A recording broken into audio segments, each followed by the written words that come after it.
I'll summarise it and for each of you to reply around the State of the Game report. How important is it? Any specific topics you think it should cover?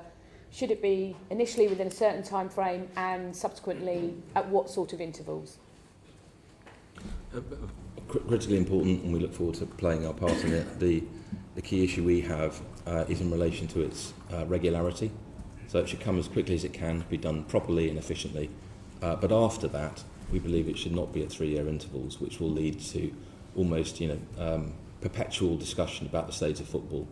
And there should be a longer period of time. We're suggesting 5 years is the appropriate time for the regularity of those reports. Football's had a lot of uncertainty through COVID, through the regulatory interventions that we're now talking about, and I believe that football does better when it has certainty.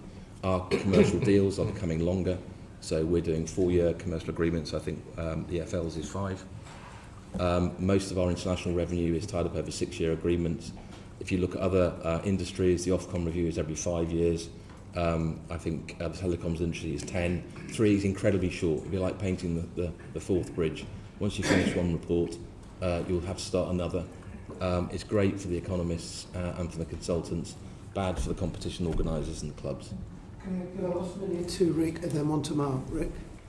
So, echo what Richard said in terms of the report being incredibly important. Important that it's comprehensive, able to address every issue facing the game, including parachute payments. The big point we'd like to make is that we think that a 3-year interval for the first one to be completed is way too long. We should think that should be a maximum of a year. We see no reason why it can't be completed within a year.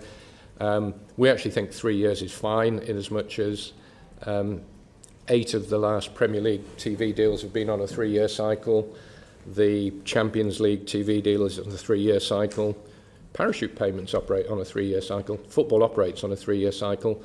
But the big report is the first one, and we think that the subsequent ones would be fine-tuning. They're not going to be a complete reinvention. I will be quick. For me, again, I echo the importance of the report and will address things that the regulator doesn't cover. And on that point, it will address things that are important to our game, and that the fan-led review spoke about, things that are outside the scope, and understand why they're outside the scope, 3 up, 3 down, protection of players and all of that sort of stuff. It's really important that the emphasis on those isn't lost and we have the ability to deal with it. And the report is there to highlight the wider issues within the game.